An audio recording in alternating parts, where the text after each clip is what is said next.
मंदिर निर्माण समिति की पहले दिन की सर्किट हाउस में चल रही बैठक संपन्न हुई। इस बैठक में राम मंदिर निर्माण समिति के चेयरमैन नृपेंद्र मिश्र, श्री राम जन्मभूमि तीर्थ क्षेत्र ट्रस्ट के महासचिव चंपत राय, कोषाध्यक्ष गोविंद देवगिरी महाराज व ट्रस्ट के अन्य सदस्य मौजूद रहे। L&T टाटा कंसल्टेंसी के एक्सपर्ट भी मौजूद रहे। बैठक में राम मंदिर के नींव के निर्माण को लेकर के चर्चा हुई। वहीं बैठक समाप्त होने के बाद मीडिया से मुखातिब होते हुए ट्रस्ट के महासचिव चंपत राय ने बताया कि नींव का काम अभी चल रहा है, थोड़ा काम बाकी है। प्लिथ ऊंचा करने का काम नवंबर में शुरू हो ऐसी तैयारी है। उन्होंने बताया कि प्लिथ के पत्थर नवंबर में लगाए जाने का विचार किया जा रहा है। अयोध्या में राष्ट्रपति के आगमन को लेकर के महासचिव चंपत राय ने बताया कि राष्ट्रपति के साथ सुरक्षा की परंपराएं बनी हुई हैं। यदि राम जन्मभूमि परिसर में अवलोकन कराने का कार्य मुझसे कहा जाएगा तो मैं करूंगा। राष्ट्रपति सम्मानित व्यक्ति हैं और भारतवर्ष के प्रथम नागरिक हैं। स्वतंत्र भारत के पहले राष्ट्रपति हैं जो अयोध्या में रामलला के दर्शन करने आ रहे हैं। स्टोन का इस्तेमाल किया जाएगा और अभी नींव का कार्य चल रहा है, बहुत थोड़ा चूंकि बचा है, इसलिए सामान्य भाषा में पूरा हो गया ये कहने में कोई नुकसान नहीं है, लेकिन अभी थोड़ा बचा है। और प्लिंथ ऊंचा करने का काम नवंबर में शुरू हो जाए ऐसी मानसिक तैयारी है, ऐसी तैयारी है। बुनियाद का स्ट्रक्चर कोई तो नींव कहते हैं, जहाँ से बेसमेंट बुनियाद को ही नींव कहते हैं। बुनियाद पूरी होने की ओर है और बहुत शीघ्र पूरी हो जाएगी। इसके बाद प्रथम तल का निर्माण कब से शुरू होगा, कब से स्टोन लगाएंगे, वो पत्थर पहले लगाए जाएंगे? अभी पत्थर लगाने का काम नवंबर में शुरू करने का विचार है। प्लिंथ के पत्थर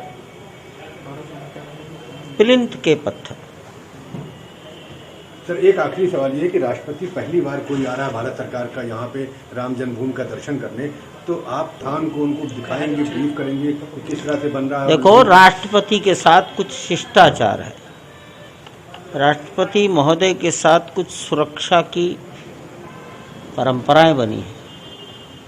जो मेरे से कहा जाएगा मैं करूँगा, कहा नहीं जाएगा तो निरर्थक इच्छाएं हम पालते नहीं। राष्ट्रपति सम्मानित आदमी हैं, भारतवर्ष के प्रथम नागरिक हैं और शायद स्वतंत्र भारत के इतिहास में पहले राष्ट्रपति हैं जो अयोध्या में राम के दर्शन करने आ रहे हैं। आप उनसे मिलेंगे परिसर में? मुझे कहा जाएगा तो मिलूंगा। अयोध्या राष्ट्रपति के अयोध्या आगमन को लेकर के ADG सुरक्षा BK सिंह ने की बैठक।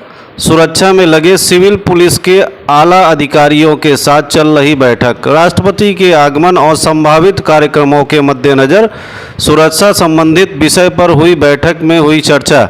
रामकथा पार्क अयोध्या रेलवे स्टेशन का किया निरीक्षण। बैठक में ADG जोन SN साबत, वरिष्ठ पुलिस अधीक्षक जिले के SP, एडिशनल SP रैंक के अधिकारियों के साथ हुई चर्चा। अयोध्या पहुंचे ADG सुरक्षा BK सिंह का बयान। राष्ट्रपति का 4 दिवसीय कार्यक्रम है। आज दूसरे दिन लखनऊ में है, कल तीसरे दिन गोरखपुर में राष्ट्रपति का कार्यक्रम है और आखिरी दिन अयोध्या में कार्यक्रम है। अयोध्या में पूर्व में भी कार्यक्रम होते रहे हैं। पिछले वर्ष प्रधानमंत्री का शिलान्यास का कार्यक्रम था। पूरी टीम ने खूबसूरती के साथ उसको संवादित दिया था। सम्मान के साथ और त्रुटि रहित व्यवस्था राष्ट्रपति के आगमन पर की जा रही है। राष्ट्रपति महोदय को ससम्मान यहां से विदा किया जाएगा। रामनगरी में एक बार फिर राम मंदिर आंदोलन याद को दोहराया गया। अयोध्या के सरयू तट स्थित राम कथा पार्क में राम मंदिर निर्माण के लिए अपने सत्ता का परित्याग कर विवादित ढांचा को गिराने वाले कार सेवकों पर किसी भी कार्रवाई न करने का आदेश देने वाले पूर्व मुख्यमंत्री कल्याण सिंह के निधन पर अयोध्या में संतों के द्वारा श्रद्धांजलि सभा का आयोजन किया गया। इस श्रद्धांजलि सभा में शामिल होने पहुंचे संघ के प्रबंध समिति के सदस्य भैया जी जोशी, श्री राम जन्मभूमि तीर्थ क्षेत्र ट्रस्ट के महासचिव चंपत राय, कोषाध्यक्ष गोविंद देवगिरी, श्री राम जन्मभूमि तीर्थ ट्रस्ट के अध्यक्ष महंत नृत्य गोपाल दास के उत्तराधिकारी महंत कमल नयन दास, राम मंदिर आंदोलन से जुड़े रहे पूर्व सांसद डॉक्टर रामविलास दास वेदांती, राम कुमार दास, राम वल्लभा कुंज के अधिकारी सहित सैकड़ों संख्या में संत महंत मौजूद रहे। तो वहीं भारतीय जनता पार्टी के सभी जनप्रतिनिधि भी उपस्थित हुए। इस दौरान अयोध्या में कल्याण सिंह अमर रहे के नारे गूंजे।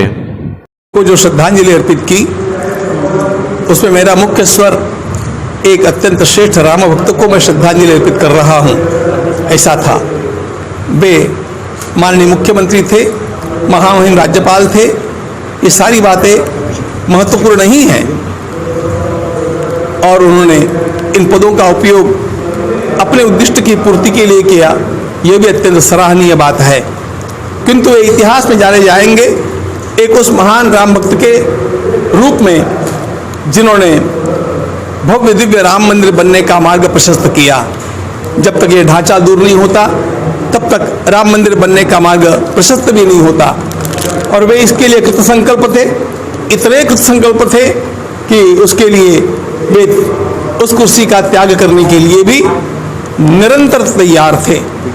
उनके अंतःकरण में राम जी का मंदिर ही बसा हुआ था और ऐसा एक अत्यंत तेजस्वी पुरुष हम लोगों ने देखा जो स्वयं अपने पदों से दूर होने के पश्चात भी राम मंदिर की ही चिंता करता रहा, राम मंदिर का ही चिंतन करता रहा और राम मंदिर के इस निर्माण कार्य में उनका यह योगदान हम लोगों के लिए निरंतर संस्मरणीय रहेगा ही रहेगा। मैं आज उत्तर प्रदेश सरकार का भी अभिनंदन करना चाहता हूं कि उन्होंने उनका नाम मंदिर की ओर आने वाले पथ को देने का निश्चय किया है। कल्याण सिंह पथ, यह नाम वास्तव में प्रेरणा देगा, इतिहास को हमारे भीतर पुनः जागृत करेगा और यह भी दिखाएगा कि अभी भी त्याग करने वाले महापुरुषों की इस देश में कमी नहीं है। भगवान श्री राम के भक्त जैसे राम जी ने अपने पद का त्याग सहजता से स्वीकार किया था अपने पिता के वचन के लिए, उसी प्रकार हमारे पूर्वजों की कीर्ति को अमर करने के लिए कल्याण सिंह जी ने भी सत्ता का त्याग स्वीकार किया। सत्ता आती है जाती है, व्यक्ति आते हैं जाते हैं, किंतु यह राष्ट्र की धारा, यह धर्म की धारा, जीवन मूल्यों की धारा अबाधित रूप से बहती रहनी चाहिए, जिससे मानवता का कल्याण होगा। इस महान कार्य में उनका योगदान निरंतर स्मरणीय रहेगा। उनको भावपूर्ण श्रद्धांजलि। नहीं, मेरे सहयोगी नहीं भाई, मैं राजनीति में कभी नहीं रहा। सहयोगी राजनीति में रहते हैं, लेकिन हाँ, राम जन्मभूमि आंदोलन के सहयोगी थे और आंदोलन का सहयोग होने का अर्थ होता है राम जन्मभूमि से अलग थे और बाहर रहकर सहयोग कर रहे थे। तो वो और राम जन्मभूमि, मुक्ति, हिंदुस्तान की इज्जत, वो सब एक थे। और संतों ने सभा आयोजित की, इसका अर्थ है कि साधु संतों के हृदय में उनका स्थान है। उन्होंने सबको अपना बनाया। साधु संतों के हृदय में उनका स्थान है, ये इस बात का प्रतीक है। और ये राजनीतिक क्षेत्र के लिए एक दुर्लभ कार्यक्रम है। राजनीतिक क्षेत्र के व्यक्ति का श्रद्धांजलि आयोजन साधु संतों के द्वारा किया जाए, ये भी एक बड़ी याद रखी जाने वाली चीज़ है। राष्ट्रपति जी उन्होंने कल्याण का मार्ग प्रशस्त किया है, इस मार्ग को और अधिक समृद्ध करे, यही हमारे दायित्व है।